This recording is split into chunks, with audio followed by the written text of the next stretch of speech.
live here. Live.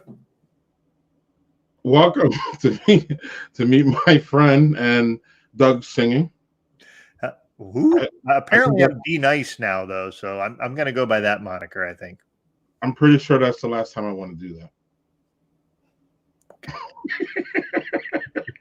Anywho, it's me, my friend, with Doug, obviously, and today we have Jim Goronson. Did I say that right?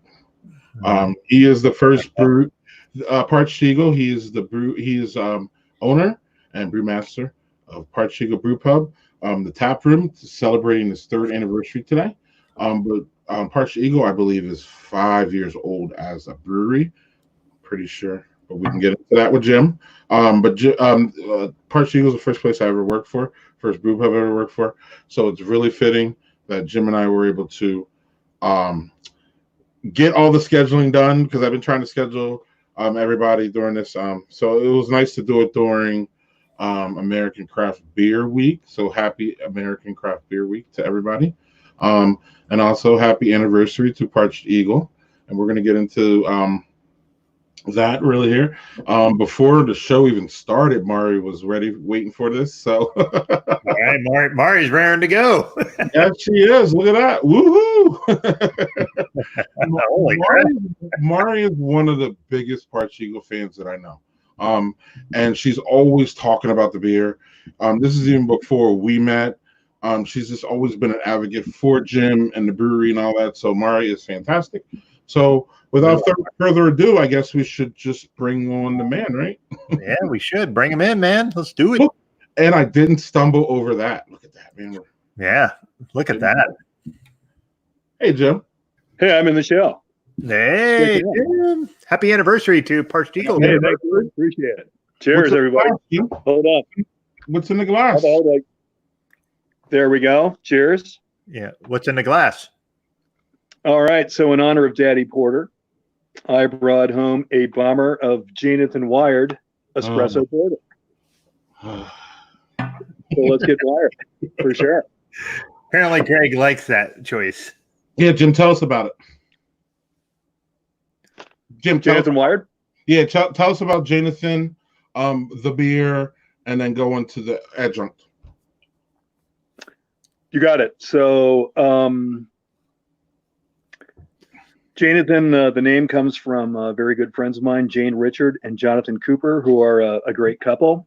Collectively, they call themselves Jonathan, and of course, they're Parched Eagle regulars as well, and Mug Club members. But they asked me to brew a porter for them for their joint 110th birthday party, I believe in 2012. Turned out great. They had a great party that night. That was an espresso porter. As I recall, we got a cup of espresso porter from Barrique's, a large. We poured it in that. That led to Jonathan Robust Porter without espresso in it being one of our 5 year-round beers on tap. Greg, do you remember when we first released Jonathan Wired? I think I was around, yes. In fact, you were bartending that night, I think, with Jerry. Yes. It was my 50th birthday party. Fancy. February 4th, 2016, yeah. That was a fun night. It sure as hell was, yeah. Do you remember everything, Jim? Pretty much. My punk cover band, the Seven Stone Weaklings, played when we got a few noise complaints from residents living upstairs. Oops. I recall Greg escorting me out because the parking lot was icy, and I was going, Greg, I'm not even that drunk yet. But he did help me out for sure. Right. That's the way I remember it anyway. Right. It was absolutely a combination, Jim, though. It was a combination. It was a sheet of ice, bro. But yeah, it was dangerous out there for sure. But yeah, that's when we first released this beer. It's about the 3rd time we've done Jonathan Wired as opposed to Jonathan itself or a Robust Porter. So we released. So usually I use Just Coffee's Electric Monkey Espresso for it, but that was really difficult to get during the pandemic. This is I didn't keg this till after the pandemic started. So I ended up going to Woodman's, getting Cafe Ferris espresso, and it worked out pretty well. So yeah. Cheers. Yeah, cheers. I had to bring home some Jonathan Wire for Greg, aka Daddy Boy, for sure. Yes, and I miss Jonathan too. One of the things I miss. So Jim, I'm familiar with your story, but I think we wouldn't be able to have this show if we didn't hear your rich history in craft beer. Kind of where it all started, and I love your story because part of it is, part of your story is just you're just a beer lover, and that's where it comes down to at the end of the day. And it's just a passion. And Doug, I know you're not familiar with Parched Eagle, but Parched Eagle is still one of the smallest breweries in Madison. It always has been. It's a nano. It's small. Jim hasn't grown out that much. Jim grew a little bit, but not that much. So they're staying true to their, the beginnings. And I don't know, if you're in Madison, you kind of understand like the lane that Parched Eagle's in, and we all have different lanes, and so do breweries, I believe. And Parched Eagle's lane, and Jim, you can jump off on this, but is really, in my opinion, is what craft beer is all about. Small batch brewers. It's one guy. Again, no offense to the bigger guys, but this is what I envision a craft beer place to be. So, Jim, can you go back to where you started and your love of craft beer, and then we can work our way up to this? Oh man, gosh, it goes way back for sure. I know an abbreviated version, but I've heard the whole version over literally, many nights sitting at the bar and you working or working. So, but I know there's an abbreviated version. I know you can give me one. Okay, so the first American good beer that I had, as it were, was in circa 1987, 1988. Anchor Porter. It's a good porter, man.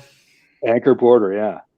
While I was in college at the University of Illinois, Champaign-Urbana, there's a bar called The Esquire in downtown Champaign we would go to. They also turned me on to Tucher Hefeweizen and Hefeweizen Dark at that time. And it just kind of mushroomed from there. This would be towards the end of the 80s. I remember having Sierra Nevada Pale Ale in the early 90s. That was a revelation. Followed up a year later, we were going to a Bulls game. And I've been watching The Last Dance as well, of course. The dude you had on earlier mentioned The Last Dance, the documentary by Jordan. I'm going to watch episode 8 after we get off here. But we were going to a Bulls game. This is the year that Michael Jordan retired. It was holidays in 1993, and we went to the Chicago Stadium. Which retirement? Because there's like 3 of them. The first one after his dad was murdered. Good question. So we went to a bar on the west side of Chicago because I'm from there. I'm a Fib. Before the game, and had Sierra Nevada Celebration Ale for the first time, and that was an absolute revelation. Still a benchmark West Coast IPA for sure. Still an amazing beer. A couple years after that, I asked my parents for a home brewing kit for Christmas in 1995. Mr. Beer homebrew kit, which I understand is still being made, and then just kind of took off from there. In the meantime, I was getting turned on to styles like barley wine, for sure. The first barley wine I had was Young's Old Nick wine in the early 90s as well. So was developing an increasingly wide palate at that time. Fast forward, this is the abridged version. I was a home brewer for I was an intermediate extract brewer, home brewer until 2009. My good buddy Paige Buchanan, who owned the House of Brews, prodded me into moving up to all grain. So started that in late 2009. And then that really enhanced my interest in brewing and ultimately led to opening the Parched Eagle 5 years ago, a little over 5 years ago. I decided I want to do small brew pub, and pretty much that's what happened, for sure. Yay! And I got the 5 years right. Cheers. Way to go, Greg. Thank you. Yeah, so this is anniversary season for us. Our grand opening for the business as a whole, or our original location in Westport, was April 30th. And then the anniversary for our tap room on East Wash, where the brewery is now located, it's located in the basement underneath there on the near east side of Madison, was May 12th, 2017. So today's the third anniversary. Oh, yeah, and cheers. Awesome. Greg, man. And we're doing it virtual wise. I mean, normally we would have basically capacity houses for this. Mm-hmm. Unfortunately, we can't do that these days. So virtual totes, but we are allowed to do to-go beer sales in the state of Wisconsin. We're doing it 3 to 7 every Tuesday through Sunday, and that's been going pretty well, actually. Excellent. Good. Good to hear, because we're all kind of worried about the smaller breweries and the smaller brew pubs and like things like that, because like the bigger ones, yeah, they need help, but like the smaller ones are the ones that really need the help. So I'm glad to hear that that's been doing well for you. Really appreciate it, Doug. I think it's kind of a double-edged sword. I think it impacts the bigger ones in certain ways more drastically than small operations like us. They're dumping product. We're not. I mean, you see that. So New Glarus in Wisconsin, their beer is being used for fertilizer or for compost in cornfields in southwestern Wisconsin or in southern Wisconsin. For us, we're still. I haven't had to dump anything. Because we're basically our regulars, and one, I think Greg can speak to this, but one thing we have succeeded at in the last 5 years is developing a really loyal cadre of regulars, many of whom are big-time characters as well. I'm looking at Greg as I'm saying that. Basically, they substituted drinking beer in our tap room for taking it to drink at home and being safer at home. So, I can say, I'm going to knock on wood when I say this, we're going to fucking make it through this, and we'll take it from there. Well, yes. Look at that. And we're not journalists, but we're breaking news here. I see no reason why we're not. We've had to furlough our 3 excellent staff, our bartenders. Brittany is working for tips only behind the bar. Brittany. Cheers, Brittany. I think Brittany's in the house. Hi, Brittany. I hope she is. Yes, I think she is. Yes. Yep. Brittany, love you. There she is. Yes. The regulars at Parchigo are the best. They're there. Yeah. Every time you go in, one of them is there, and it's part of the whole atmosphere, part of the love, part of the family, all that. Are they part of the actual pub? You know what I mean? Like some people are like, I don't mean like they're etched into it, but like you go in and you see Joe, and Joe's there all the time, but he's part of the crowd. Like that's part of your ambiance and all that stuff. Yeah, so I'd say it's probably a combination. Some of them definitely are good ambassadors for us, as it were. They'll greet people coming in for the first time. Hey, Greg. For the most part, that works out quite well. But we've definitely developed a good sense of community over the last 5 years, and try to make our lovely tap room there a friendly and welcoming place for sure. And I think it works. So, in the context of we're going to make it through because of our regulars, but we still have some new people coming through as well to go sales, which is great to see. So, we continually gradually build the Parchigo family, and I think that's the best way to look at it for sure. Can I posit a question here real quick? Mm-hmm. So Parchigo, Greg has mentioned, is a smaller outfit. Yeah. The keg stuff, like we hear a lot of folks, like you said, New Glarus is dumping their stuff for fertilizer, and like, how is the keg thing? Do you guys are you a house that actually sells a lot of kegs to restaurants or anything like that, or is it something like it's largely in house? It's largely in house. We do sell kegs to local bars. We also started canning last year, but that's on the hiatus for now. But we'll get into that later this year. Mm-hmm. We self-distribute as well. So that's an important consideration. Breweries can self-distribute in Wisconsin. We were doing basically the backdrop is we closed our original location in Westport last fall. That was pretty much our single-minded focus in getting the brewery set up in the basement there in East Wash. Here's Stella. As a result, we hadn't been selling as much to local bars during this process. We were closing the original location, setting up the bar, because we had a lag in brewing for about a month last fall. We'd started doing that more before the fucking pandemic. Can I swear on this? Yeah. Oh, please. Okay. For sure. The Malt House, excellent craft beer bar, great friends of ours on the Near East Side of Madison.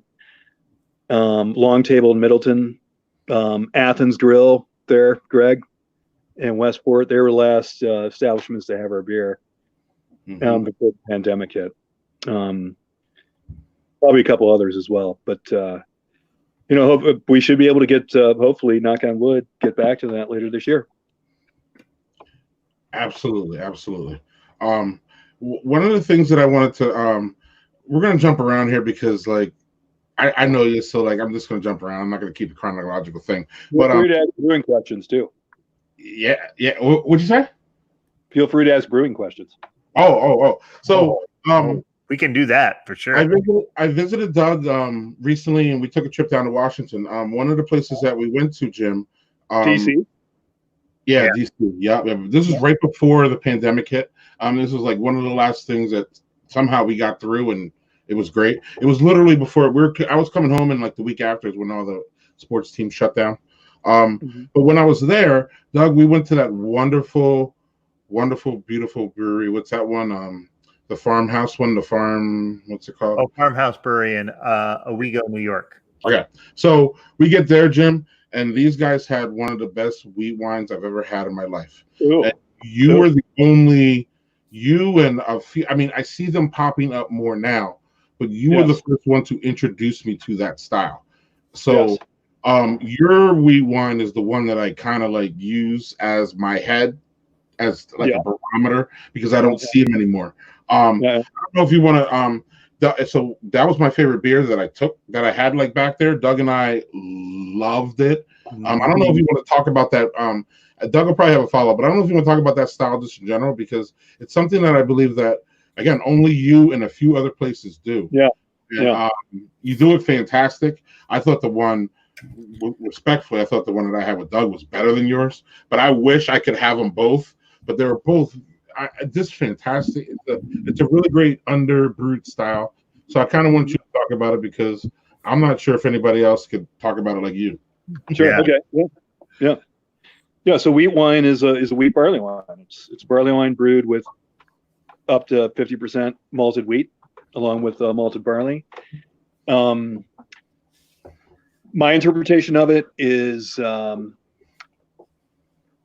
kind of more like an English barley wine, as far as being less hop forward than American barley wines. That said, it's such a big beer is going to have a fairly significant hopping rate, including for bitterness for IBUs. Yeah, so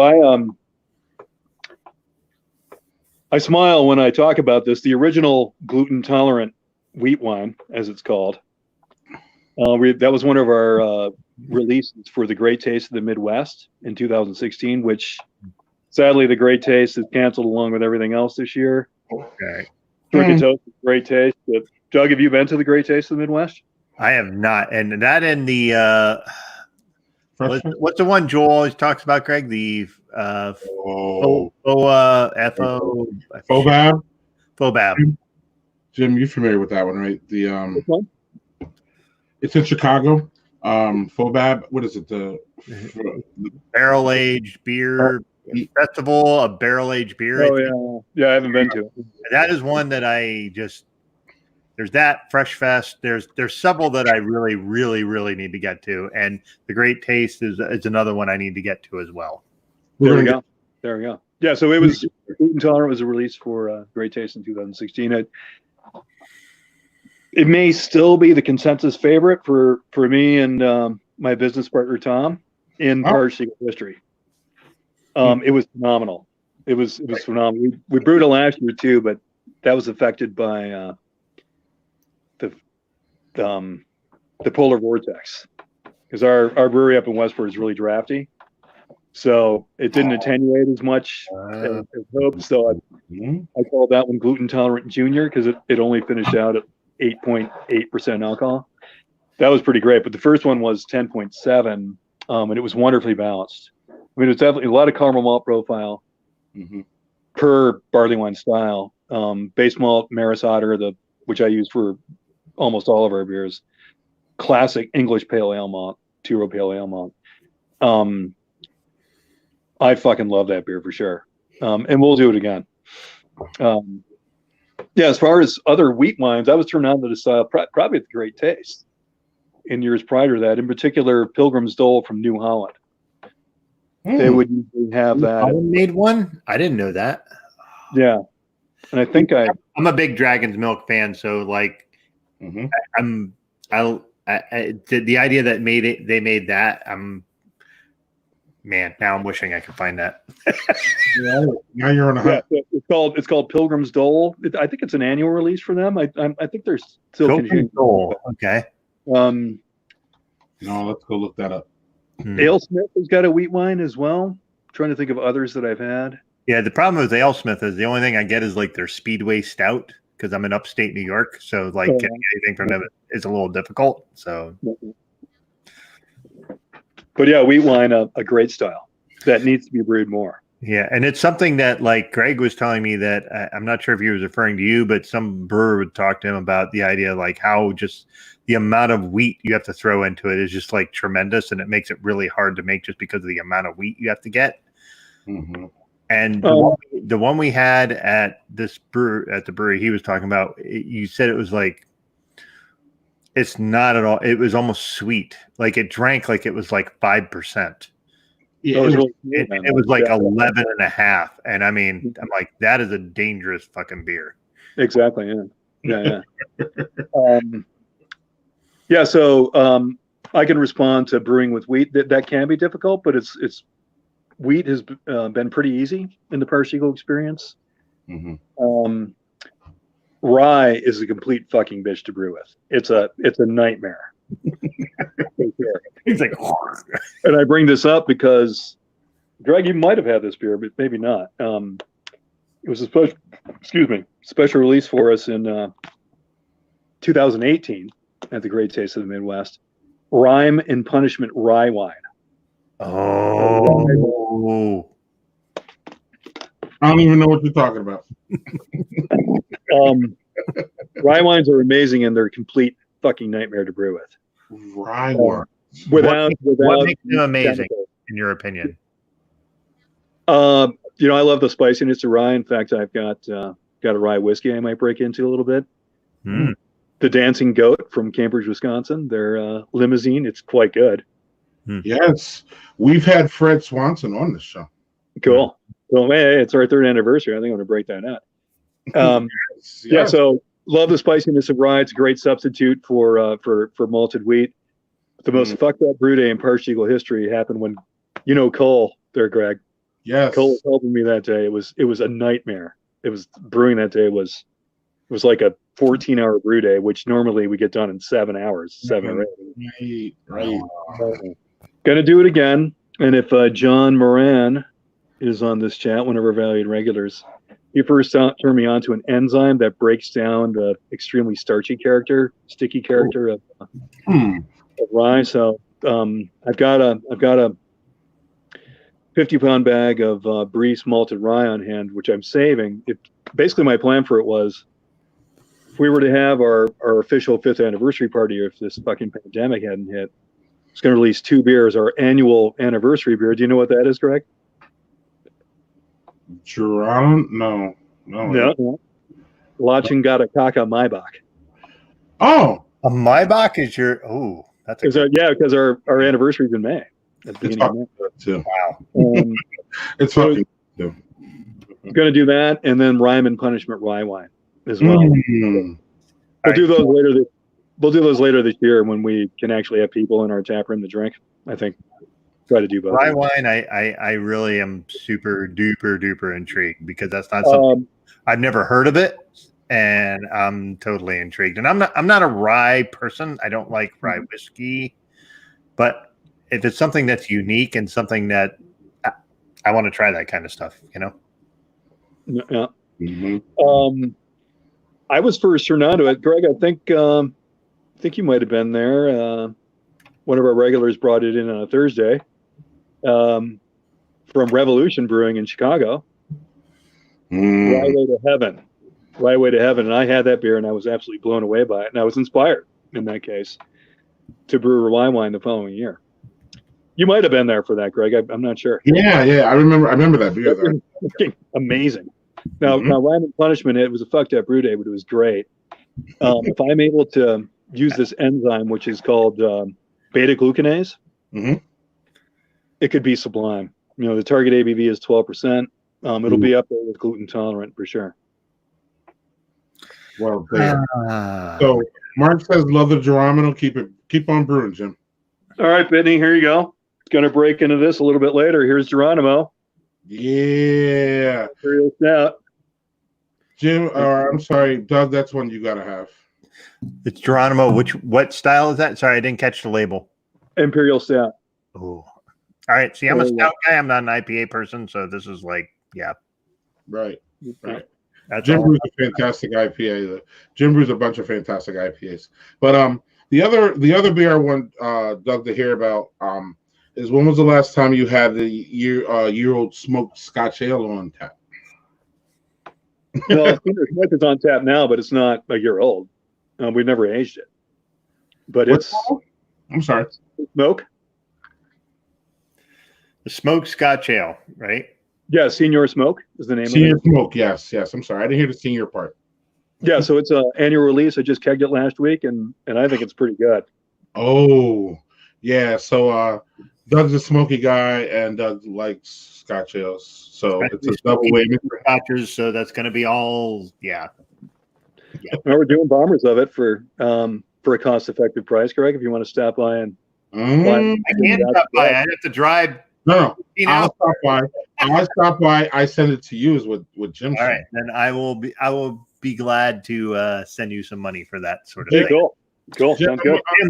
Jim, the other thing is, like, so in upstate New York is, all over the place with stuff. Mm-hmm.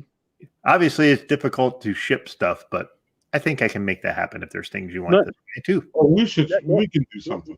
Yeah, I sent Greg some stuff this year that there was, like, that nitro hot chocolate I sent you from Southern Tier, and that was like it was like a chocolate milkshake, and it didn't taste like beer at all. It was the weirdest thing, and it was great. You like that one, Greg? Oh yeah, it was a good one. The Southern Tier, so it was good. Yep. Although I did buy a bourbon from them that I was like, I tried some of it last night because they're getting into, like, distilling, and that bourbon was rough. So I see here on the website that technically Geronimo is a Russian Imperial Stout. Which, well, yeah. I mean, that's kind of semantics. I think Imperial Stout is fine. I mean, what the hell isn't a Russian Imperial Stout? Your hark back it's originally an English style, which would make it more malt forward compared to the unsurprisingly more hoppy character of American Imperial Stouts, and I would call Geronimo an American Imperial Stout. Yeah, I was just gonna jump off. I think we're seeing, or I don't know if you want to, I want to hear your opinion. I think we're seeing less and less. How about this? We're seeing less and less beers labeled Russian Imperial Stout. How about that? I just see Imperial Stout a lot. I don't see Russian. So when I see Russian, I'm like, oh, okay.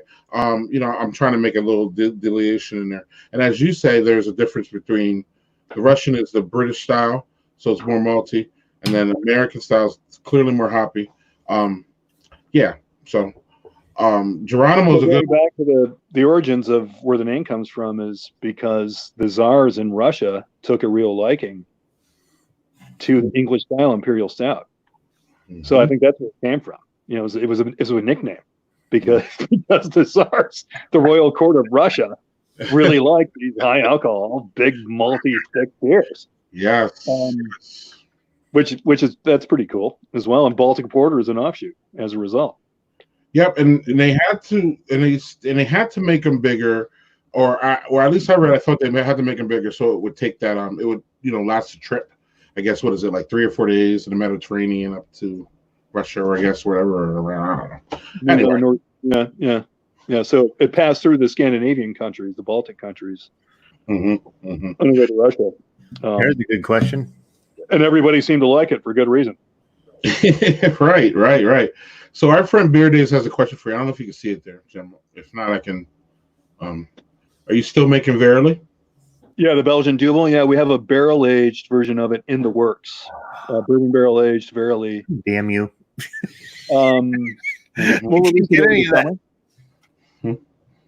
Say that again, Doug. I don't think he heard you. No, I said I can't get any of that, and I'm like very sad. You're just gonna have to make a road trip, dude. That's we're gonna.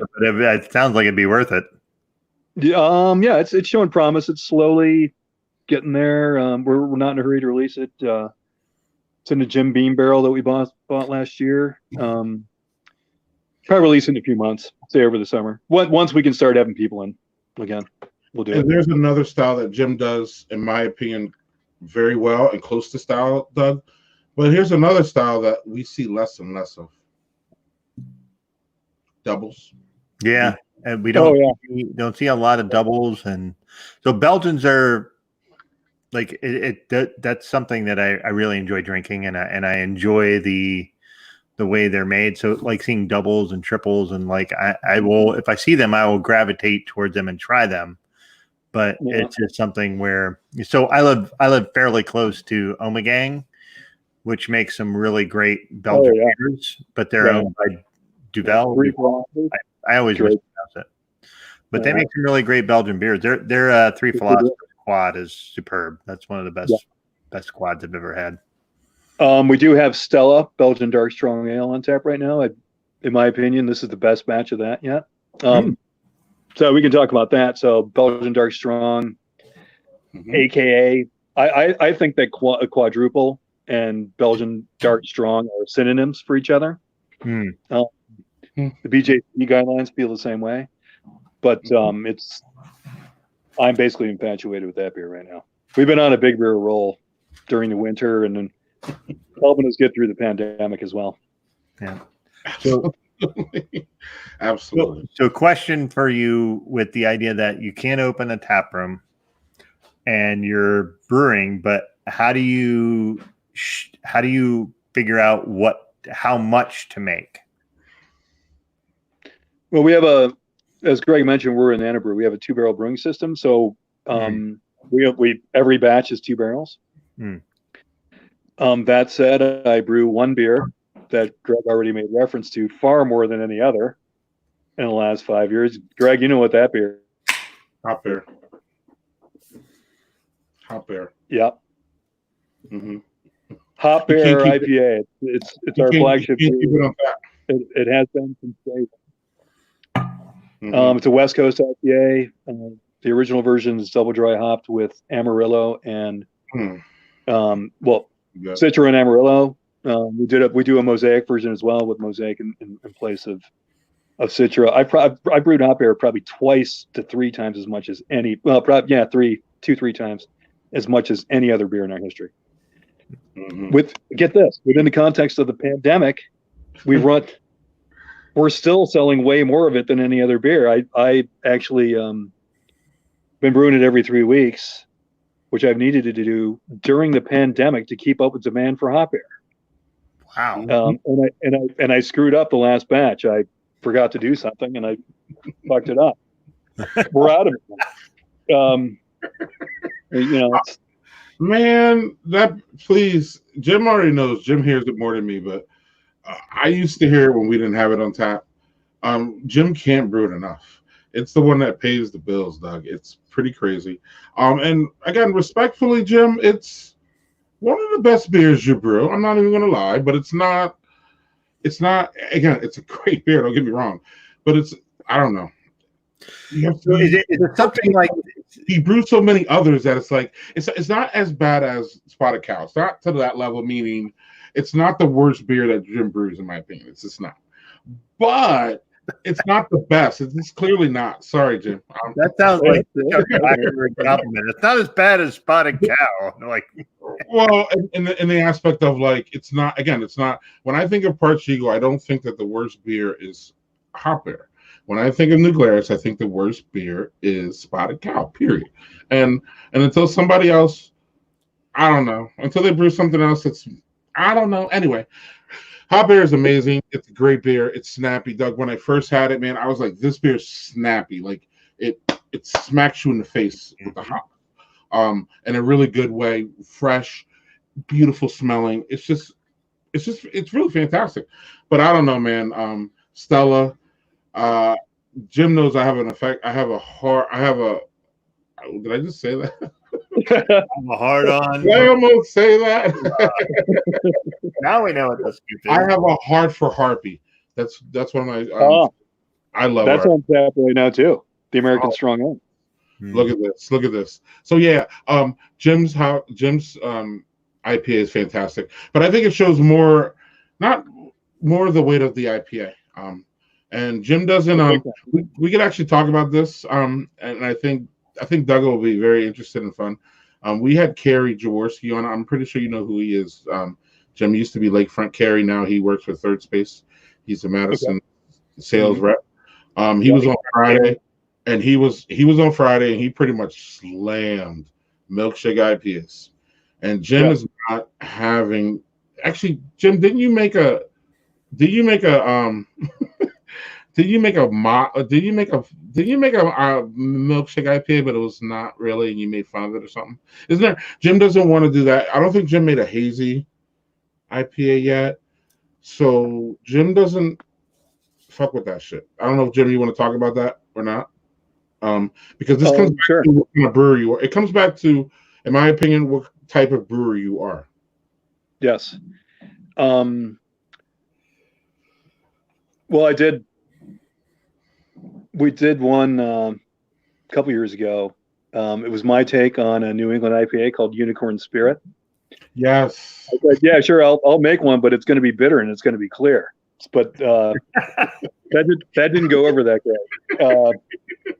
Probably not going to make that one again. We sold it all, but it also didn't turn out as well as I thought it would. That was wrong. Gotcha. Subsequently to that, we've done. Greg, you remember the common thread a couple years ago? It was an APL, American Pale Lager. Yes. And it was good. It was really good. In the common thread meetings with local breweries, I suggested an APL for a style. And I felt compelled to make one. It was, which we did in the summer of 2018. That was kind of a hazy. It was an APL. Kind of like an India Pale Lager, an IPL, but an APL called Sensitive Artist.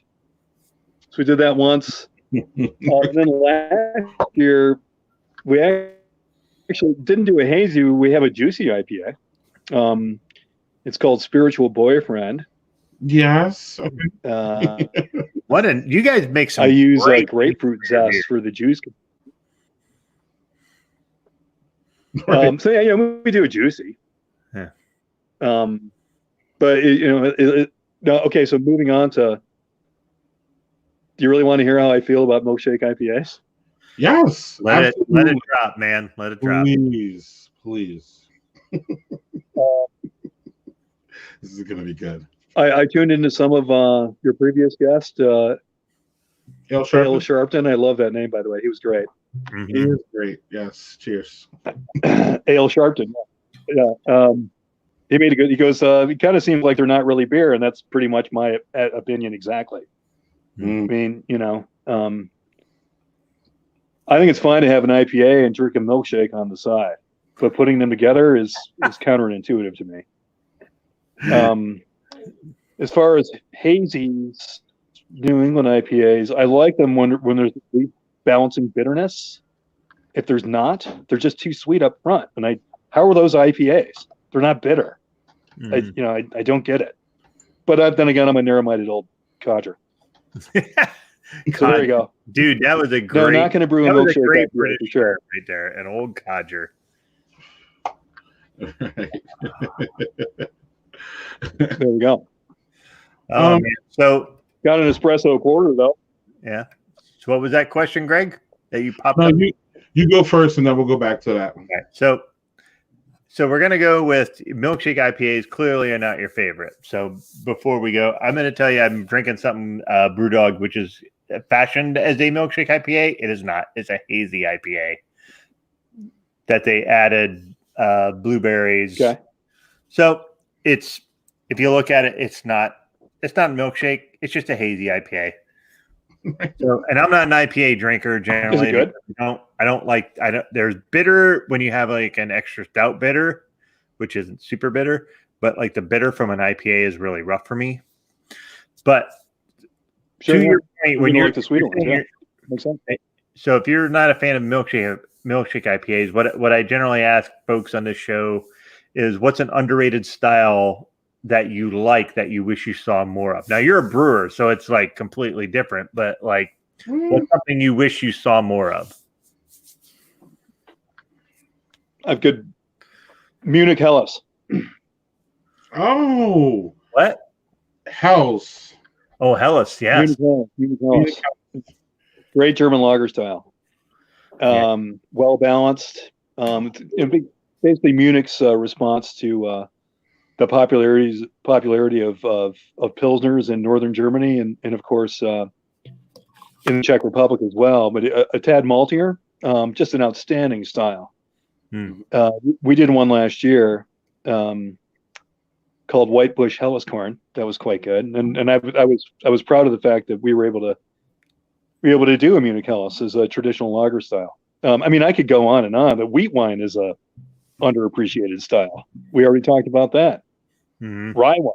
We could go on and on, but I'm going to go with Munich Helles. I will say this. I haven't liked certain directions in the craft brewery movement, like milkshake IPAs, but that's all right. I don't have to like it, and if other people like it, that's fine. What I have seen, which is really cool in the last year or so, is there seems to be a growing appreciation for Pilsners. Yes. Would you guys agree with that? Yes. Sure. Greg and I, cool as well. when Greg and I went to DC, we stopped at a place called Heavy Seas, which is right next to the big Guinness place. And the Heavy Seas had a Pilsner there that was just crisp and really super well done. Both Greg and I were like, that was an outstanding Pilsner. And it's as Greg says, snappy. That's like a phrase you like to use. It was so good and so crisp. And and I'll go the opposite. Like, there's a place, Thrills for the Pills. So there's a place that my wife and I ordered food from that we like, but they're a small restaurant. And they were saying, oh, we offer growlers or crowlers, or not crowlers, but like the half growlers, whatever they're called. And I was like, great. So you got this black lager I like. Give me that and give me the Pilsner. Problem was, the Pilsner was something they must have had on tap for a long time, because it was flat. And I was disappointed, because a good crisp Pilsner is just, there's something super refreshing about that. Jim, I agree with you. I think there's a return to that, and that's a good thing. Well, from what I understand, there's a segment of the craft beer community in the secondary market there, Greg, who refer to themselves as crispy boys because of their affinity for beers that they call crispy boys, Pilsner. And I think that's cool. So we one of our regulars and a good friend, Casey, about a little over a year ago, he suggested to me that I brew a double dry hopped German Pilsner. And he also suggested a name. I really like it when people come up to me with great ideas about that. So my response to that, we were in our tap room last year. I was intrigued by the idea, and I responded, okay, and I'll use a couple of newer citrusy German hop varieties that I've been turned on in recent years, specifically Huell Melon and Mandarina Bavaria. Really, the names make sense in English as well. So Huell Melon tastes like citrusy character of honeydew melons. Mandarina Bavaria, mandarin oranges. So used that. We released it a little over a year ago, and it was a runaway success. And then we ended up canning it in the fall in 6-packs. Ale Asylum contract brewed a couple of bigger batches for us and canned Crane Ale APA, which I'm kegging a new batch of Crane Ale tomorrow. I'm psyched about it. Nice.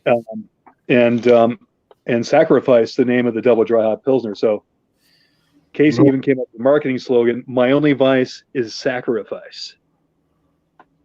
So sacrification is fermentation, brewing term. No, actually, no, it's the mash process. It's the conversion of starches to fermentable sugars during the mash. That's sacrification. Otherwise known as the crispy boy in Parseeker parlance. I love those.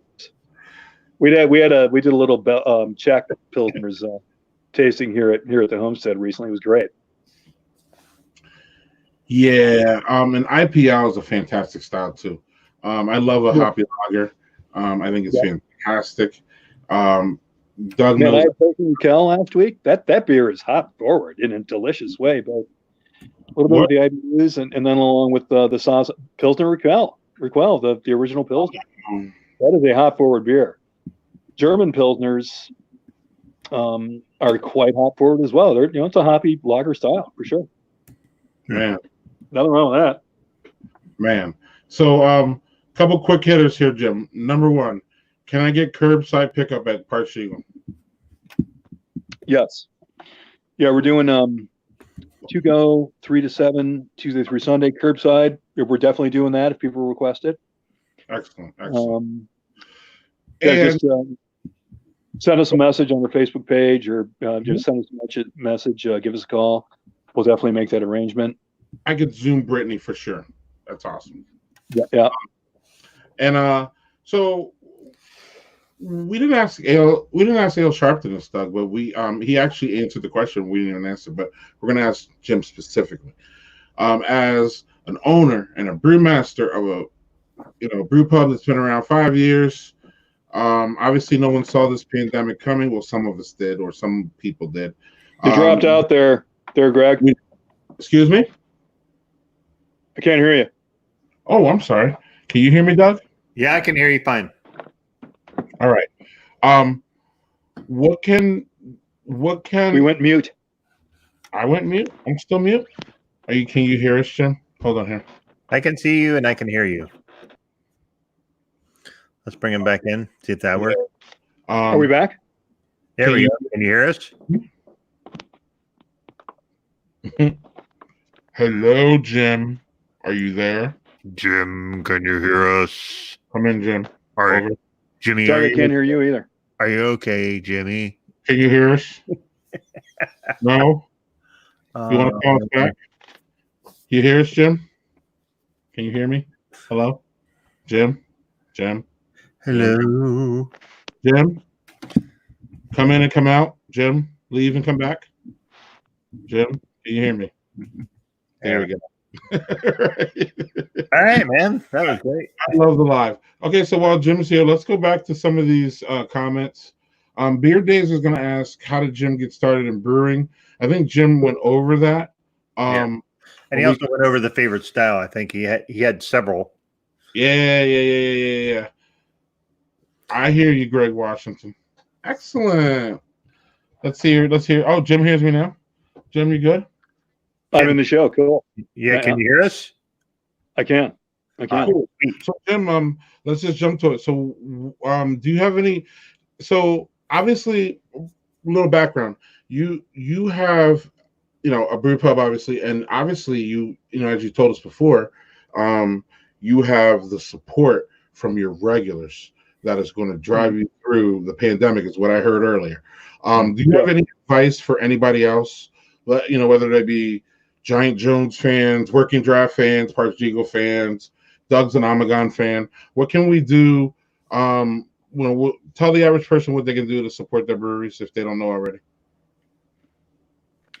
Specifically during the pandemic or in general? Right. Yeah. I mean, buy beer is obvious. I mean, buy beer from your source. But I mean, if there's anything that people aren't thinking or, it's not really, first to mind that you want to share, it'd be great. Mm-hmm. Yeah, starting point is buy our beer, take it home and drink it, buy merch, buy gift certificates. I know that some breweries, restaurants, etc. I mean, we're all being devastated by this for sure. Doing whatever we can to keep going. If it means a GoFundMe campaign, something like that. I'll also add in that let's think about all the service workers who have been laid off, including millions, hundreds of thousands, millions of bartenders, restaurant workers, etc. So I know that our 3 bartenders are on Madison's virtual tip jar. That's something to definitely chip in. You can make a donation to a laid off service worker who really needs the help these days, for sure. So, we're all in this together. That's kind of the good thing about this is it's brought almost all of us together. And together we are stronger, to coin a cliche. So, I'm heartened by the support that we've gotten from the community here in Madison, which is a long time hotspot for the craft brewing industry. And I know that is also the case for our comrades in the craft brewing scene on the Near East Side. From what I've heard, Giant Jones is doing well. They're a great brewery, great brewing, good friends. Working draft as well. Today, I believe. Sorry, what you say, Doug? I think their 2-year anniversary is today, by the way. Okay. Yeah, 2nd anniversary for Giant Jones. Yeah, it was yesterday or today, I think. Yeah. People are stepping up to buy our beer, take it home, and drink it, for sure. Okay. I'll get back then. No, and I saw that the Great Dane. Oh, go ahead. Oh no, you go, Jim. I'm sorry. Greg, I don't know if you saw this. I just saw this on Facebook before we started this. The Great Dane, which is a great brew pub, one of the first microbreweries, shall we say, craft breweries in Madison, opened in 1994. They're OG. They're doing discounted sales. I think later this week on Thursday, greatly discounted sales for their beers and growlers, etc. And it's going to go to a local nonprofit. I don't have the name of it right now. I just saw it right before I came on, but we're all doing creative things to try to get through this for sure. And I'm encouraged by the support that we received. Definitely. Kept brewing. I wasn't sure what the hell was going to happen once the Safe Road Home directive happened. Governor Evers did it on St. Patty's Day here. Interesting timing. I took 3 weeks off from brewing and then found that I needed to keep brewing, particularly hop bear IPA. Getting back to that, Greg, it's all about IPAs. It continues to all be about IPAs. They continue to be the far and away number one seller. It's a huge category of beers at this point, but it's all about IPAs. Yep, and yeah. So I love them too, but I'm a beer omnivore. Yeah, so Brittany has left the I think Brittany left there's a link right there, tipyourserver.org. I believe that's what you were talking about earlier. Yeah. So that's good. Somebody drink Jim's porter. Thank you, Brittany. Yep. Yeah, that's it. Yep. She would know. She's a bartender. Chad says, "Hey guys, hey Jim." Chad's right across the street from you, right, Jim? Is Jim still there? Chad is right across the street from Jim. I'm going to answer Jim's question. Right across the street from Jim is Oso Madhouse, and Chad is the I believe the manager of Oso Madhouse. Oso is a brewing company. They're from central Wisconsin, but they have a Madhouse spot right across from Jim's brew pub there. Jim, you there? Yeah, kitty corn. Cool. So yep, Chad says hi. Let's see here. Hi, Chad. So somebody asked you earlier. I think Beer Days jumped in late. How did you get your start in brewing? Your favorite style, and what are your favorite beers, Jim, outside of the Madison area? I started brewing, home brewing, like almost everybody. Again, got a Mr. Beer homebrewing kit for Christmas in 1995 when I was the tender age of 29. So favorite beers outside of Madison? Mm-hmm. Do we have a few more hours? Hey, Greg. I mean, if there's anywhere I could go with that. Let's see, what have we talked about? Let's talk. Greg, you mentioned Harpy. Yes. So Harpy is an American strong ale. I'm a big fan of Arrogant Bastard from Stone. It's basically a double amber ale. Mm-hmm. I had an epiphany. I had was the first night that I ever had Stone's Double Bastard. That beer is completely righteous. And yes, I was only 29. Still got a lot to learn there, Brittany. Double Bastard from Stone. So Stone Double Bastard. I mean, I could go on and on about this, but I'm a beer omnivore. I like a lot of different styles. I talked about Pilsner Raquel earlier, the classic, the original Pilsner. It was fucking great. I had it last week. Mm-hmm. It was awesome. I could just go on and on. All right, I think that works. Offhand, my favorite Chicago brewery, because I'm from Chicago, is Half Acre. I love what Half Acre is doing. That's Greg's jam. That's one of his favorite breweries up that way. It's one I talk about. Yep. For good reason. Travis wants to know, what about Michigan beers? We talked about New Holland's wheat wine earlier. Pilgrim's Dole there, Travis. And look forward to rocking out with you again. And Doug gushes over the old Dragon's Milk. Dragon's Milk. I also like Bell's Leaves of Grass series, the Walt Whitman series that they did. Oh, nice. Yeah. That was great, except the Winter Warmer, which I had on the show on Friday show, and I was like, that was easily my least favorite of that series, which is a shame. But not all of them are going to be home runs, but like the rest of them were just delicious. So cool. So Winter Warmer, was it too sweet? It was not a great Winter Warmer. Got it. And I also bought that one thinking it was new, and that was just that it had gotten to my grocery store at that point. So it was 3 months old. And now I wouldn't think a Winter Warmer would be something that would age terribly, but maybe it just was bad. Probably bad to start with. That happens. Yeah, and all the other ones in that series I've had were all just delicious and great. So Pibbs, friendly Illinois brothers. So we might. Michigan's a great brewing state. I'm sorry, Jim. You go. How about Two Hearted? I mean, Two Hearted benchmark IPA. It's fucking great. It's great. But I'm not an IPA person, so like, if I'm gonna drink a beer that is in that vein, it's probably going to be more along the line of Oberon. But sure, yeah. How about Expedition? Bell's Imperial Stout. It's phenomenal. Yeah, great. Expedition is really great. You're right. That is a good one. It's weird that I get a lot of Bell's stuff here. They made a one from Michigan Cherries, which was called Pool Time Ale. Mm-hmm. That was really quite good. It was a summer ale. It was made with Michigan cherries, and that was actually quite good. Yep, Dark Horse is great too. I mean, I think Michigan probably still has the most. I've had Dark Horse. Their Scotty Karate is Scotty Karate. Scotch ale is great. Yeah. Yeah. We got it going on here in the Upper Midwest for sure, as far as good beers. Yeah. Hi, Greg. Greg. Hey, it's Greg. Yeah, Two Hearted.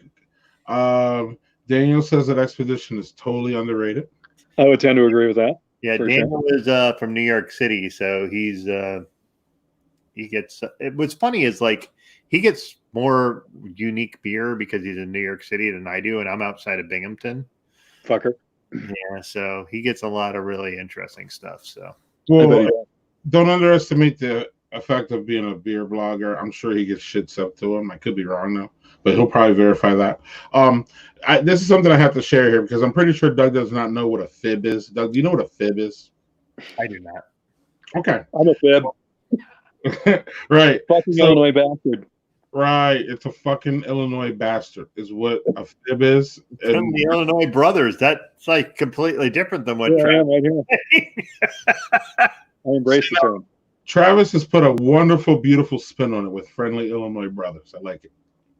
It's the way to bring people together there, Travis. That's very nice of you, Travis. So here you go, Doug. We will talk trading soon. Oh, for sure we will, Daniel. Right. So one of the best imperial stouts I've ever had was Brooklyn Chocolate Stout. That beer was killer. Mm-hmm. That's a good one. Sure is. Outside ale. That's a good one. Outside, yeah. Chad was a fib too. Okay, he understands. Dark Horse is a brewery to definitely visit. I can verify that. These guys are fucking wild. Yes. So you've been there, Greg? Yes. It's crazy. They have it's just crazy. It's a village, Doug. What? It's a village. Like they could probably like a village like from like the 1800s that they have a bakery, they have a bike shop, they have a cooperage, they have I'm not joking. These guys, Dark Horse is a place to go. It really is. All right. Well, now it's going to be a destination for me. Dark Horse is a place to go. I'll be back in a second. Yeah, no worries. Right. No, Dark Horse is a place to go. Yeah, like I've had several of their beers. That Scotty Karate that they make is a great Scotch ale. I've had a barrel aged version of that, which is awesome. So Chad went for 2 hours, got stuff for 2 days. They have a coffee shop, right? A skateboard shop, right? A bakery. They're creating it's crazy, man. It really is. Look at this. I love this. We're having such a good time. Friendly Illinois buddies. There we go. Are you pouring a rye there? I sure am. What's going on? Which rye is it? Ooh, that's a pandemic pour. Yeah, it is. The shot glass isn't as big as it looks. This is a great locally produced rye whiskey. Okay. Skull. Yes. Skull. Good. Oh. Yeah. It goes good with James Wired. Coffees. Yeah, Dark Horse is a trip for sure. I did have another question for Jim, but I completely forgot. Doug, do you have something? I completely forgot. No, man, this has been pretty informative, and I've been really pleased with just hearing like his perspective as a headmaster brewer, and just like, yeah, I want to. I could sit here and ask 8,000 questions. That's the thing. I could ask 8,000 questions. So, well, again, if Jim's not really ready to run anywhere, do you guys mind if we do get into this a little bit? So I know I'm probably the only one, but I haven't seen any of this Michael Jordan show. I haven't seen any of it. Oh, I've seen it. But what I've seen on Twitter is this pretty hilarious and fantastic, actually. The different memes and the different that's been going on. And Jim is Jim's a Chicago boy. I mean, Bears, Bulls. I'm not sure. Oh, I know it's the Cubs. I like the song. So he's a Chicago. Yeah, he's a Chicago boy for sure. So I just want to know, what was your Jim? What was your take of this? I mean, you said a little bit of it, but so did you know all this about Jordan? Do you have like a better attitude about him or worse? I see people coming out of it either way. I see people saying, "Oh yeah, I do this," and he's an asshole sign. And I saw some people like, "This motherfucker." So I'm not sure where are you at? Well, yeah, I think I was keeping pretty well informed, listening to the Score Sports Radio in Chicago, which started in the early 90s. They would they would make indications. They would provide some insights on the fact that Michael wasn't perfect. So I lived through that entire experience. I lived in Chicago the entire time they went on the run, he was always known as the ultimate competitor, for sure. So, and I remember hearing rumors about him punching teammates in practice and things like. So none of it has been a big shock to me. And I think the documentary is really well done. I'm certainly learning. I mean, they granted Michael Jordan himself and the Bulls granted full access, camera-wise, at the Birdo Center, their training center, in the locker rooms, etc., for the 1997-98 season. Which is remarkable. And the footage, harking back to his college days and early days in the NBA, it was really great to see. I first saw Michael Jordan play in Milwaukee his rookie year, like November of 1984. We went up to the Mecca. This is before the Bradley Center in Milwaukee. Mm-hmm. It was the beginning of his rookie season. I remember, the Bucks were good too in 1984. Michael was going up for a dunk, and Terry Cummings, power forward for the Bucks, went up to block him. He went around it with two hands and dunked, and everybody we were all agog. It was amazing. It was incredible. I mean, he's the greatest athlete I've ever seen live. I saw him play basketball twice. So we also went to a Bulls game in 1991 after they won their first championship. We had third row behind the Bulls bench. That was remarkable. And I saw him play baseball at Wrigley Field too. Oh, wow! Which I think I'm one of the 40,000 people who saw that. Yeah. This was in '94, right? 94, yeah. This is before interleague play in the major leagues, but the Cubs and the White Sox would have the Crosstown Classic every year as an exhibition game. And it was at Wrigley Field in April or May or something like that. And Michael Jordan played in that game. I think he had the game-winning hit. Look at that. He beat out an infield single. He was fucking fast. He was super fast. I remember that. Well, we're not trying to get into all this, but Doug doesn't think that Michael Jordan is the GOAT. But I guess we are trying to get into it because I just said that shit. So, I'll say that before people fucking take a giant dump of me, as someone who played basketball on a collegiate level, I am not an NBA player. I was never, ever going to be in that realm. I'm going to say that if I'm looking at someone who is the GOAT, the person that exemplifies basketball. Here we go. How it should be played is you share with your teammates, work through it. Everybody is part of the team. If you're going to do hero ball and all that shit, yeah, Jordan was the most spectacular athlete. But there was also other spectacular athletes. You had Dominique Wilkins. You had fucking Sean Kemp. You had guys that were unbelievable athletes. Jordan took that and said, I'm just going to win. And I'm going to fucking make everybody's life miserable who isn't on my level. I find that to be an appealing person. Hey, maybe you're the greatest winner ever, but you're a complete dickhead, and I don't fucking think that makes you the GOAT. So who is the GOAT? You didn't say who the GOAT is. No, the GOAT would be, if you're going to go by championship, the GOAT would be fucking goddamn name is escaping me. It's Russell from the Celtics. Russell? Okay. Yeah, fair enough. That would be the GOAT. If you're going by championships, if you're going by pure talent, Jordan could score. Jordan was a great defensive player. Those are two things that he was unbelievable at. Mm-hmm.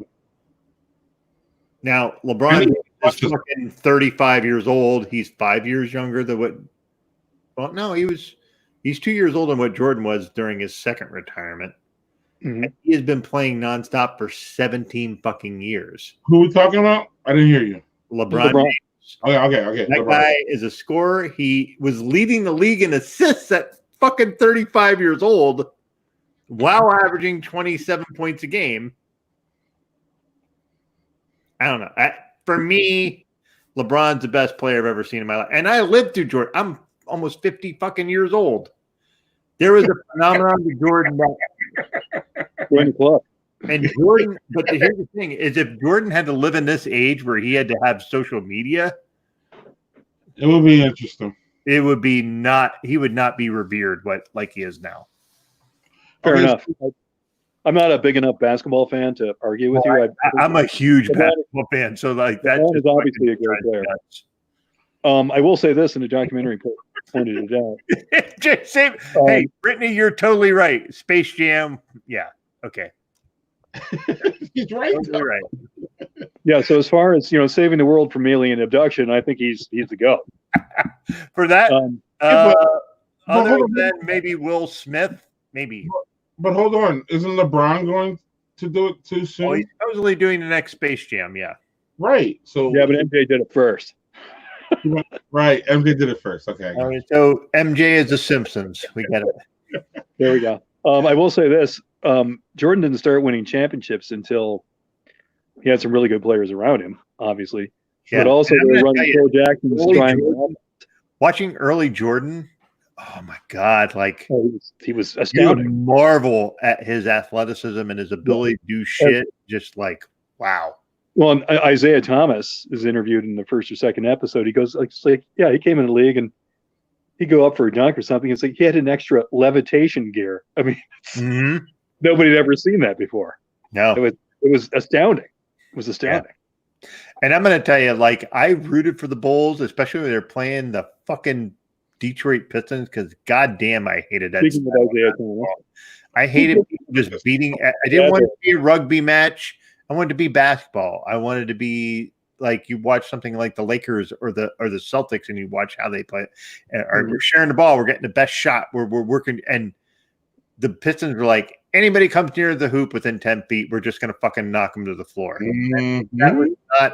If you're watching a game and the final score was 68-65, no thanks. Well, I don't remember a game. High school basketball game. There we go. Yeah. All right. Well, sorry, I went a little off there. No, that's all right. It's all right. It's all good. LittleSpaceJam.com. So, Jim, it's been fun having you.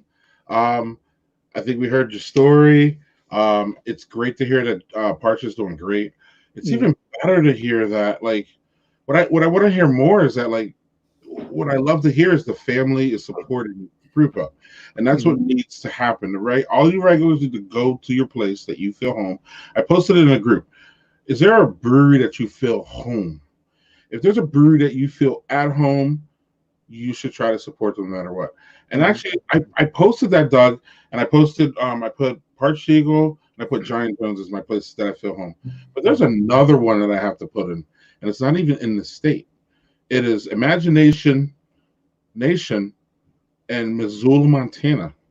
That place, I remember, Doug, it's a place I've still been screaming and hollering about since I've been there. It was a place that I felt, I walked in there, and I didn't talk to anyone, and I just felt at home. I don't know if you've ever been to a place, whether it be a brewery or anywhere, where you just walk in a restaurant, and you're just like, damn, this is my shit. Before I even got any beer, before I even talked to anyone. And then I got the beer, and I talked to everybody, and it was just like, wow. So that puts on my radar that I need to actually probably call and buy some merch or do something. I got to check it out. I can't go there, but it's just another place. But if you feel that a brewery is home to you, even if it's not in your state, you should do what you can to support them. And clearly that's what's going on with Parched Eagle. And I am not surprised, to be honest with you, knowing the people, knowing the beer, knowing Jim, and knowing the people, I'm not surprised. But I am kind of surprised because I'm just, it just doesn't, I'm not doing anything. I'm not going out. I go out and do a couple beer drops, and I'm just not out there. So I don't, I don't feel or see it. So I don't know, Jim, I'm just really, really happy to hear. Again, everything could be better, but I'm just greatly happy to hear that the family is supporting and just loving it. So I don't know if you have anything else you want to jump on or anything else you want to say here before we go. Yeah, thanks, Greg. Doug, nice to meet you for sure. This has been a blast. Really enjoyed it. I've been drinking fairly quickly while this has been going on. It's been fun. I'm also drinking out of this tiny Dell's Rare Barrel Affair glass. This is a tasting glass from a great festival that got canceled. So, I've been filling it up quickly. But your points about, if you feel that a brewery is like home to you, go ahead and support them, particularly at a time like this. There, Greg. Come on by for some Harpy, man. That's my suggestion for you. I'm due for a beer run, Jim. So I think you may not see me actually because I do the curbside. That's fine. I'll be around. Brittany will help you out for sure. I'll put a mask on and come out there for sure. So this is Chad, who's right across. When you jumped off, Chad started talking, and obviously Chad is your neighbor in beer, of course. But he says they stay closed till last Wednesday, and it's been insane since they opened. So just putting together cases of beer. It's great to see the regulars, but sometimes don't recognize them with the mask on. Yeah, I'm reading Chad's message. That's great to hear there, Chad. Brittany told me earlier they're doing a sours special now too, and Oso is really good at sours. I'm gonna have to stop by for some, I think. Mm-hmm. Well, it's also good to see that they're doing. Oso fans, Madison, doing cases. Let's go. Yeah. Giant Jones is doing cases. Working draft, doing lottery. Jim, I don't know if you know, Ale Asylum has $6 for a 6-pack of Hopalicious. So there's a lot of COVID beer too. That's absolutely brilliant. I've heard that beer is really good. The Pilsner. Fuck COVID. Yeah, did you have it? I have not had it yet. Bring it back to Pilsner. Okay. I'm trying to grab that for a couple of weeks. I know they sold out of their first batch. It's been hard to get. It's been selling like hotcakes in the stores. Yes, it has, and it goes like this on the website. Give you a bottle, Jim. Yeah, I'm thanking Chad. Thank you, Chad. Appreciate it. Yeah, I heard the blackberry groove is really good. I think I've had it before. Beer Days has had the fuck COVID, I believe. He says it's good. Kick ass. Nice. Chad's been at Giant Jones, is filled up. Super organized carryout, I heard there. I absolutely organized. Fantastic. Yeah. We're Parched Eagles there, Mari says. That's right. It's a great Misfit song. It's the theme song for our regular Apple Allen. We're Eagles there. And I'm pretty sure Mari's been getting beer because I thought. Oh yeah. Yeah. Okay. Of course, Mari also works at Carbon 4. Well, not currently, but yeah. And they're good buddies of ours as well. Yep. You mentioned it, so I'm going to say it. Carbon 4's $40 taco dinner for 4 is fantastic. I can't say enough about it, actually, Jim. And you get a 6-pack of beer. $40. Nice. You get 4 tacos. You get tacos for 4 people, and you get a 6-pack of beer. And they put it in your trunk, and it's just really simple and easy. Carbon 4, fantastic. Jim, we've been talking to a lot of people through this pandemic, a lot of brewery people mostly. And again, I don't want to say surprised. I'm just heartened by the resiliency of you guys are resilient. When I mean you guys, I mean crappers. I mean people who work there. I currently don't, but I'm talking about Brittany. I'm talking about Mari. I'm talking about you. I'm talking about Jessica Jones. I'm talking about Vintage. I'm talking about all you guys. You guys are really, really resilient, and you're really, really inspiring. I use the word inspiring, Jim. You are inspiring. I'm going to say that before we get out. No, it's true, man. It's true. All you guys, I just can't say enough about you guys need to keep working, striving. Again, my heart goes out to, Bill from the Malt House. So, yeah. And they started doing crawler sales just recently, which is great to see. Yes. And I don't know. I feel that, it feels like the seas of change are kind of pushing us open soon. I hope generally it's a good thing. So we can get our businesses back up. But I think it's still going to be some trying times in between then and until we're back. So I just just because people say it's open, I don't know if many people are going to come back. So we just all have to do what we can and just stay safe. So Jim, I wanted to say thank you. I also want to say stay safe. Slinging what you're doing, all that. I can't. Yeah. That's it. Yeah, thanks, Jim. Appreciate it, guys. Having you here and hearing everything you're talking about and just like giving us some beer hope. Yep, Chad's right. So, Jim, thanks. There's a tremendous sense of hope, for sure. Thanks, Jim. Thanks for everything you do, and again, good luck, and we'll see you on the other side, buddy. Yeah, for sure. Thanks, Jim. Jim. Guys, and thank you as well. It's been really fun. Appreciate it. Thanks for helping us celebrate the third anniversary of our tap room. Yeah, look at that. Cheers. It's anniversary too. Yeah. Later, Jim. Thank you. Have a good one. Soon I'll see you too, because I'm coming by for some RP. Absolutely. Sounds good, man. Right. Excellent. Yeah. Jim, again, I can't say enough about him. It's just fantastic. So Chad Formoso says we need to give Bill some love for the Malt House. Yes, classic place here. Bill Rogers is he's just a fantastic supporter of craft beer. Yes, he has his own bar, the Malt House, which is fantastic, but he's just been a supporter from jump. He's a true wonderful guy. So but bars are hit worse than breweries, because at least Jim can sell some of his beer and like sling it out, and Jim can still produce beer and still get it out. I don't know what you can do for your beer bar, so it's just tough, man. And the Malt House is in a nice part of town, and I'm sure the rent is crazy. So we just got to be concerned about all that. But yeah, man, we had a great day today. We had great guests. Yeah, I'm still seeing the most people that we've had on the show for a long ass time here. And I don't really want to go, but Jim's, we're going to sit here all night. Yeah. And we've had just some great guests. Like today we had El Sharpton, and then we had Jim, and just like seeing these people just being resilient in the middle of all this shit.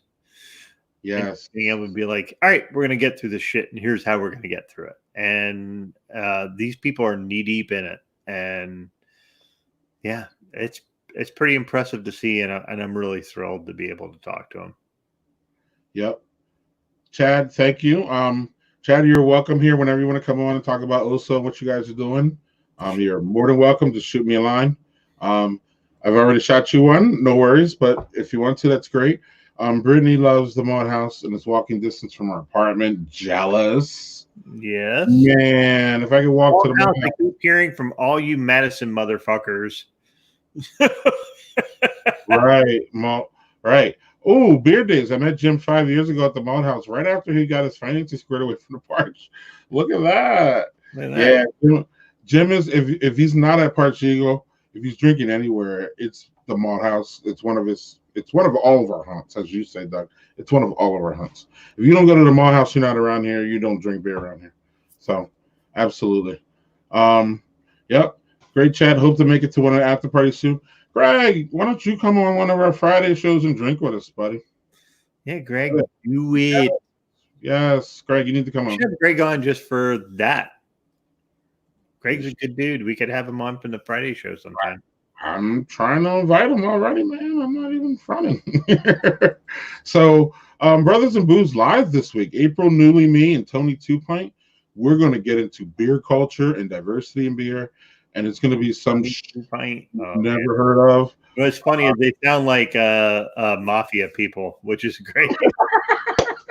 Which is they're the complete opposite of that. I know, the funny thing is, like, it's their names are like make it sound like they're mafia folks, and right.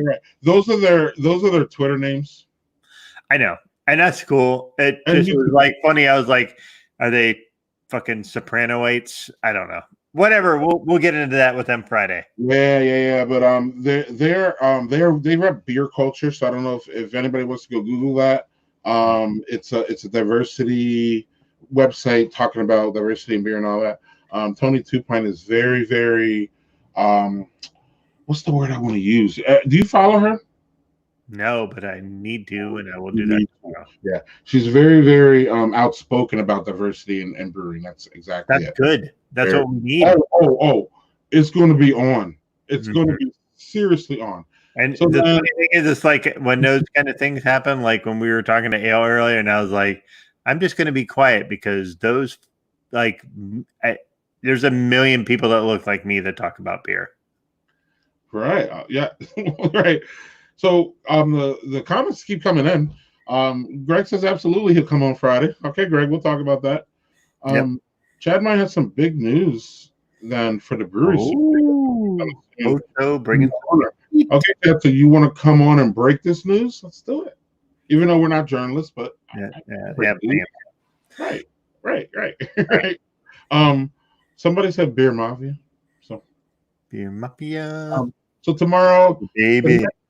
Tomorrow's Meet My Friend Ryan Newsom. We're going to talk Montana beer. You will not be here. You have another day, so but I cannot wait to talk Montana beer with them. And then the day after, we're going to have Julia Hers in the afternoon. We got a big week this week, man. I am American Craft Beer Week. We had a big week. Yeah. Well, I'm happy about the people that were cool enough to come on and show me some love, and that's great. Chad says he will come on. Chad, or he will ask Mark. So you guys, Chad, we got freaking Mark is we got people coming. This is great. Awesome. Breaking news. On a non-journalistic, we couldn't get more non-journalistic here. I know you're a writer, and I want to write. Journalist. Journalism is a completely different beast than writing. Right. Well, and journalism is, that's work, and that's, people just think it's just people up there asking questions. Those people work all day. They bust their ass at what they do. So I don't even bust my ass at this. So. Yeah, for sure. Raising a Kid Kolsch. That's a great ass. Hey, did you get that? Great. No. You got to go get it. Doug, it has to be curbside. You even with my boy Jim, I was like, Jim, do you do curbside? If not, I that's my limit is curbside. I know, but Kid Kolsch it's a Kolsch, so hopefully they do curbside. You got to find out. I got to go into Woodman's for that, and I'm not doing it. So maybe Garth will have it. Maybe Garth will have it. Yeah, right. Or it's New Glarus, man. So I can wait till it comes around again. It's not the last rodeo on this one. I'm with you though. I want it, but I don't want it that bad that I'm gonna do something I normally wouldn't do. And again, I can absolutely wait on that because I'm gonna go to tomorrow. I'm gonna hit tomorrow. We're gonna hit Ale Asylum and maybe Carbon 4 and maybe Parched Eagle. So yeah, Greg. You can always ask for a friend to drop off some beer. Really? Is that a thing here, Greg? I think Greg would be happy to do that. So there's I'm sure Greg would be. The two Gregs.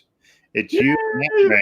Cool. You brought fucking 8,000 fucking beers here, man. Blah. And I was like, great. And then I was like, what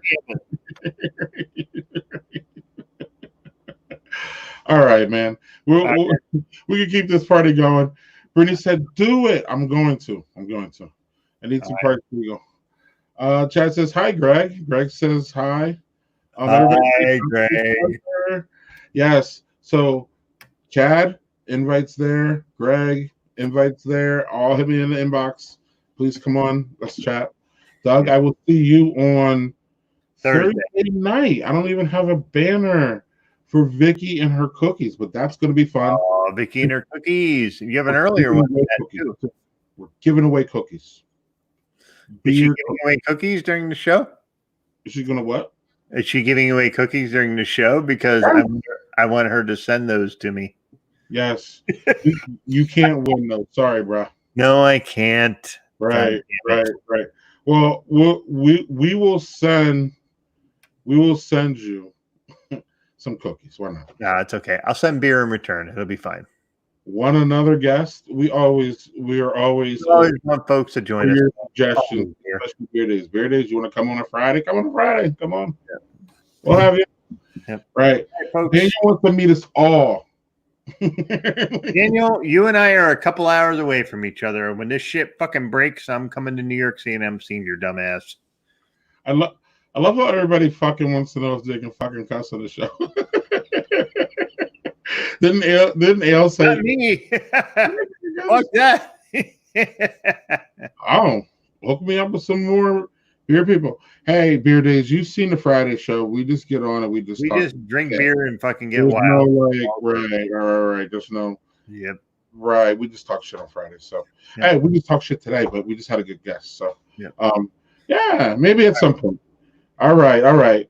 You guys, I can't stop. The comments keep coming in. And Mari needs to get on here too another time. So Mari's great. Well, we had Mari on Friday. I think we need to have her on Meet My Friends. I think that'd be a good idea. But we're gonna go because if not, this is gonna go on forever. And I was up way too late last night, and I need to actually get some rest. So everybody, come back tomorrow, 4 p.m. Central. Meet my friend. Talking Montana beer. Even if you hadn't ever been to Montana, we'll keep you engaged, and that'll be it. And then Julia on Thursday. I cannot wait. So on that note, if I don't hit this end broadcast.